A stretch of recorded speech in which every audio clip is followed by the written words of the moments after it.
নমস্কার সবাইকে, welcome to our channel Bengali homestead life. আর আজ জন্মাষ্টমী, তো সকালে প্রথমে ঠাকুরের দর্শন। আর এখানে আপাতত যোগাড়যন্ত্র শুরু হচ্ছে, সব এক এক করে আপনাদের দেখাবো। এখানে বাসন ধোয়া ধুয়ি চলছে আপাতত। এরপরে আমরা যেগুলো জিনিসপত্র কেনা বাকি আছে কিনে তারপর আপনাদেরকে দেখাবো যে আমরা কী কী কিনলাম বা কী কী বাজার করলাম। আর তার সাথে সাথে সমস্তটাই দেখাবো আপনাদেরকে কি জোগাড় করছি না করছি। আর এখানে আমি গোপালের জন্য কতগুলো পাগড়ি ড্রেস তৈরি করেছি, এগুলো ও পরবে। আরও কিছু হচ্ছে বাকি আছে। আর আজকের ওয়েদারটাও বেশ সুন্দর, ঠান্ডা ওয়েদার, উপোস করার জন্য একদম পারফেক্ট। কেউ যদি উপোস করে গরমে কষ্ট পায় পাবে না। জি, আমার রাধারানী আর গোবিন্দ, আর এখানে আছে আমার ব্রজ, মানে আমি ওকে ব্রজ করে ডাকি। আর ওরা হলো আমার বাড়ির দেবী মা বিপত্তারিণী। আর দাদাভাই এখানে বাবা, এখানে বজরংবলী, মা লক্ষ্মী, গুরুদেব আর মা। এখন চলছে নাড়ু পাকানো, নারকেল কুড়িয়ে এবার নারকেলের নাড়ু হচ্ছে। আর এখানে দুধ গরম হচ্ছে, এটাতে সুজি আর সেমাই হবে আজকে, আর পায়েসটা হবে কালকে। আর এখানে তালের বড়ার জন্য ব্যাটার রেডি করা আছে, একটু মানে আটাটাকে মস্তে দেওয়া হয়েছে। এখানে কলার বড়া, আর এখানে হচ্ছে কী বলে ওটাকে, তেল পিঠা, মালপোয়া, সরি, মালপোয়ার জন্য এটাকে রেডি করা হয়েছে। তো এক এক করে এখন রান্না হবে, সবই আপনাদেরকে এবার দেখাবো। এখানে আপাতত নারকেল নাড়ুটা ভাজা চলছে। ও, তালের ক্ষীরটা রেডি হয়ে গেছে, তালের ক্ষীর অলরেডি রেডি। আর এখানে গপু বসে বসে দেখছে আমাদের, মানে আমার ব্রজ সব বসে বসে দেখছে ও রান্না বান্না, ওর খাবারগুলো হচ্ছে। ওকে বিকেলবেলা একবারে সাজাবো, স্নান করিয়ে তারপর সাজাবো। আবার রাত্রি 12টার সময় আবার একটা ড্রেস পরাবো ওকে, যেটা আমি বানিয়েছি সেটা।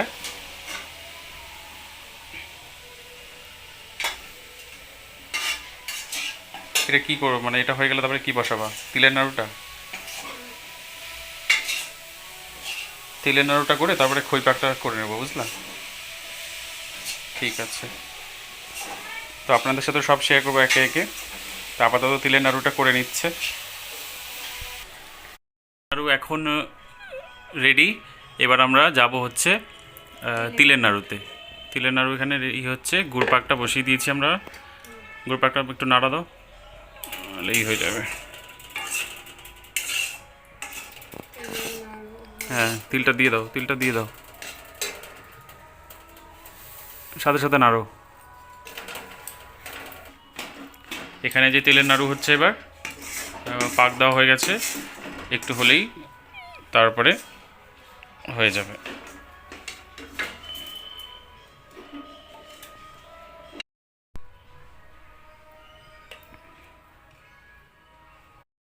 আমাদের নারকেলের নাড়ু আর তিলের নাড়ু হয়ে গেছে। এবার আমরা খই পাক দিব, তারপরে সেটা হয়ে যাবে, তারপরে সুজি করব। এখানে আপনাদেরকে একটা জিনিস দেখাই, যে এই যে আমাদের গাছে আজকে ফুলটা হয়েছিল, মানে অর্ধেক সাদা অর্ধেক লাল, মানে এটা একটা দুর্গা জবা ফুল। এই যে এই ফুলটা হয়, কিন্তু এই ফুলটার মাঝখানে আজকে অর্ধেক হয়েছে ওই বিস্কিট কালারটা, আর অর্ধেক হয়েছে লাল কালার, মানে একদম হরগৌরীর রূপ। যেহেতু আমাদের বাড়িতে হরগৌরী আছে, আমাদের বাড়িতে হরগৌরী পূজা হয়, তাই জন্য এইভাবেই ফুলটা ফুটেছে আজকে। আর এখানে আছে আমাদের বাবা বানলিঙ্গ, উনিও অর্ধনারীশ্বর। তো আজকে সব মিলিয়ে বেশ দিনটা বেশ ভালো ছিল, মানে জিনিসটা খুব ভালো লাগলো আর কি। তো ঠাকুর একটা ঠাকুরই হয়তো জোগাড় করে, তো সেটাই এখানে হয়েছে।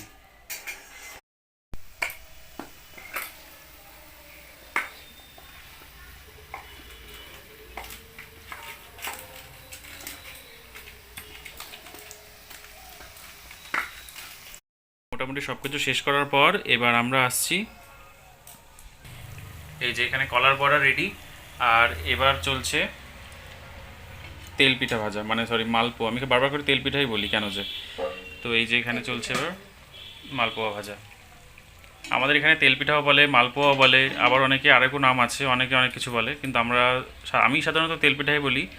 আর অন্যান্য সাইডে হয়তো বা মালপোয়া বলে সেটাকে। এটা এখন চলছে, আসছি আপনাদের সাথে আবার একটু পরে। ও আচ্ছা, আরেকটা জিনিস সরি ভুলে গেছি, এখানে হচ্ছে খই পাকটা আছে, খই পাকটা হয়ে গেছিলো, এটা দেখাতে ভুলে গেছি আপনাদেরকে। তো এই যে খই পাক হয়ে গেছে এখানে। তো মালপোয়া এখানে রেডি হয়ে গেছে। আর এবার আমরা করব হচ্ছে তালের বড়া।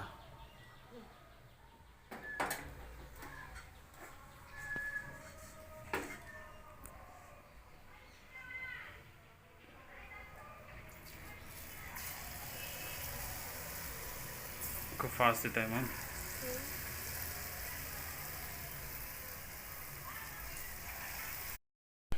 এখন এখানে তালের বড়া হচ্ছে। তালের বড়াটা হয়ে গেলেই আপাতত শেষ। তারপর একটু পরে হয়তো বা একটু রেস্ট নিয়ে তারপরে আমরা করব হচ্ছে কি লুচি, সুজি আর একটা সেমাই। এটা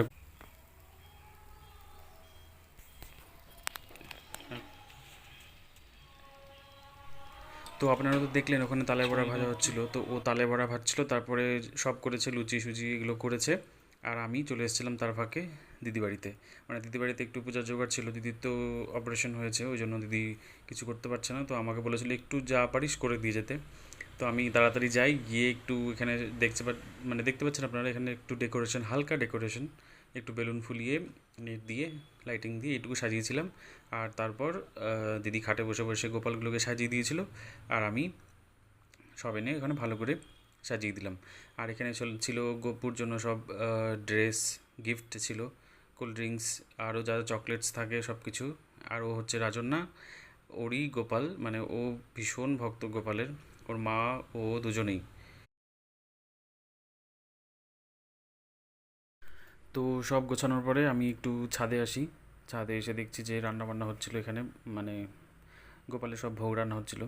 তো আমার সব কাজ হয়ে গেছিলো, আমি বেরিয়ে যাচ্ছিলাম, কিন্তু এমন জোরে বৃষ্টি, প্রচণ্ড বৃষ্টি হচ্ছিল, মানে মুষলধারে খুব বৃষ্টি হয়, যার জন্য আমি আটকে গেছিলাম। তো এখানে দাঁড়িয়ে দাঁড়িয়ে একটু রান্নাবান্না দেখলাম। তো তারপরেই চলে আসলাম বাড়িতে। বাড়িতে আসার পর এসে দেখছি যে এখানে যা যা লুচি সুজি যা যা ছিল সব সাজানো এখানে হয়ে গেছে। আর আমি পরে আসার সময় দুটো বেলুন নিয়ে এসেছিলাম, বেলুন নিয়ে এসে ওখানে সাজিয়ে দিয়েছিলাম।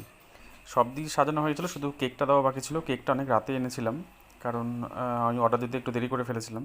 এটা একদম নিরামিষ কেক, মানে একদম সম্পূর্ণভাবে আমাদের এখানে বানায় একজন দিদিভাই, খুব ভালো বানায়, মানে ভীষণ টেস্টি। মানে আমাদের এখন যে এত বড় বড় দোকান আছে কেকের, কিন্তু তার থেকেও এত টেস্টি, এত ভালো কেক, মানে বলার মতো না। অসাধারণ টেস্ট। এটা আমি 2 দিন না 3 দিন রেখে খেয়েছি, তবুও টেস্টটা ব্যালেন্স ছিল, মানে একদম সম্পূর্ণভাবে একই ছিল টেস্ট, একটু আলাদা হয়ে যায়নি বা নষ্ট হয়নি তাড়াতাড়ি কেকটা। এত ভালো বানায় দিদিটা। তো আপনাদের যদি ভালো লাগে অবশ্যই দিদিভাইকে কমেন্ট মানে অর্ডার দিতে পারেন। আর হচ্ছে দিদিভাইয়ের নাম্বারটা নেই, আমি তাহলে মেনশন করে দিতাম। আর এখানে গোপুর চান করাচ্ছিলাম ব্রজকে। ব্রজকে এখানে সব কিছুতে পঞ্চামৃততে চান করালাম। আর এখানে ছোট আমার বলরাম বাবা, ওকে চান করালাম। মানে যেহেতু আমাদের বাড়িতে দুটো গোপাল আছে, আমি আগের ভিডিওতেই বললাম যে দুজনকে দুরকমভাবে আমাদের পুজো করতে হয়, যেহেতু একরকমভাবে পুজো করা যাবে না। তো যাই হোক, সেইভাবে পুজো হচ্ছিল।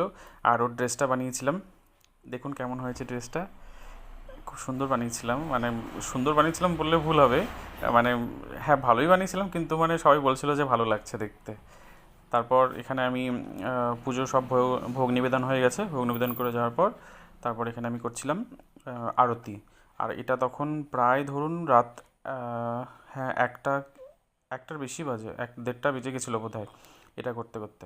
তো যাই হোক, এবার চলছে কেক কাটিং। ও কেক কাটছে পুজো হয়ে যাওয়ার পর এটাও। আর কেক কেটে নিয়ে ওকে একটু খাওয়ানো হচ্ছিল, আর ও হচ্ছে ওদেরকে খাইয়ে দিচ্ছিল। আর এখানে যা যা তৈরি করেছিলাম আমরা নিজের হাতে, সবই ওকে খাইয়ে দিচ্ছিল। যেমন যা যা আপনারা দেখলেন সকাল থেকে যা যা রান্না করেছি আমরা, বা যা যা জোগাড় করেছি, সবই ওকে আস্তে আস্তে অল্প অল্প করে খাইয়ে দিচ্ছিলাম, যাতে ওরও ভালো লাগে। আর এটা সত্যি কথা বলতে কি বলুন তো, একটা মনের একটা শান্তি যে হ্যাঁ ওকে খাওয়ালাম, এরকম করে আর কি। তো এখানে ছিল সব চকলেটস, জুসের বোতল। যাই হোক, ও তো এখন 1:30 বাজে, পুজো সেরে উঠলাম, একটু ভুলে গেছিলো হয়তো, একটা সময় ওগুলো খাওয়াচ্ছিল ওকে। আর 1:30 বাজতে চললো, তখন আমরা পুজো পুজো করে উঠে গেছিলাম। তো তো এই হলো এখন আমার ব্রজোর পুরো ভিডিও। দেখুন ওকে কেমন লাগছে। ড্রেসটা বানিয়েছিলাম, মানে কী হবে কীভাবে যে বানিয়েছিলাম নিজেও জানি না, কিন্তু ওকে পরানোর পর এত ভালো লাগছিল দেখতে, মানে অসাধারণ লাগছিল। তো এই দিনের পুজো আর সমস্ত কিছু গুছিয়ে মানে আমাদের শুতে শুতে প্রায় ধরুন ওই আড়াইটা। তো আড়াইটার সময় শুয়ে পড়ি, শুয়ে পড়ে নিয়ে সকালবেলা আবার তাড়াহুড়ো করে উঠতে হতো, কারণ সকাল সকাল ছিল নন্দ উৎসবের জোগাড়। তো সেই হিসেবে সকালবেলা উঠে শুরু করে দিই জোগাড়। তো প্রথমে ওকে চান করিয়ে নিচ্ছিলাম, আর তারপর চলছিল সব রান্নাবান্নার জোগাড়। তো এখন চলছে রান্নাবান্নার প্রস্তুতি, আর এখানে আলু ভাজা, কাঁকরোল, পটল, সরি কী বলে এটাকে, করলা ভাজা হয়ে গেছে, আর পটল ভাজা, বেগুন ভাজা হবে, কাঁকরোল ভাজা হচ্ছে, এদিকে শাক হচ্ছে, এখানে একটু কাজু আর কিশমিশ কাটা আছে, এখানে পনিরের তরকারি হবে, চাটনি হবে, আর এখানে পোলাওয়ের চাল শুকোতে দেওয়া আছে। এতটুকু আপাতত জোগাড় চলছে। আর লুচি ভাজা আই থিঙ্ক হয়ে গেছে, না বলো? ঠিক আছে, এই হবে, তারপরে শুরু হবে পূজা। তো আপনাদেরকে একটু ব্রজকে দেখাই কেমন লাগছে ওকে, দেখুন। এটা হলো ব্রজোর নন্দ উৎসবের সাজ, আর এই ড্রেসটাও আমি বানিয়েছি। কেমন লাগছে একটু জানাবেন। আর এইখানে আছে ও হচ্ছে বলরাম, আমরা ওকে বলরাম হিসেবে পুজো করি। মানে যেহেতু এক বাড়িতে জোড়া কপাল রাখতে হয় না, তাই দুজনকে দুটো নামে পুজো করি। তো ও হচ্ছে বলরাম, আর ও হচ্ছে আমার ব্রজ, মানে গোপাল। তো যাই হোক, এই ওর ড্রেসটাও আমি বানিয়েছি হাতে, সাথে রাধারানীর ড্রেসটাও এই সেম কাপড়ের ব্রজেরও তৈরি করা আছে, কিন্তু ওটা পরাবো হচ্ছে পুজোর সময়। তো এই যে দেখুন কেমন হয়েছে পাগড়িটা, আর এই যে জামা। স্নান সেরে এখন রেডি হয়ে বসে আছে, আর হাতে একটা ক্ষীরের লাড্ডু দেওয়া আছে, ওটাই খাচ্ছে আপাতত, এরপরে ভোগ লাগবে।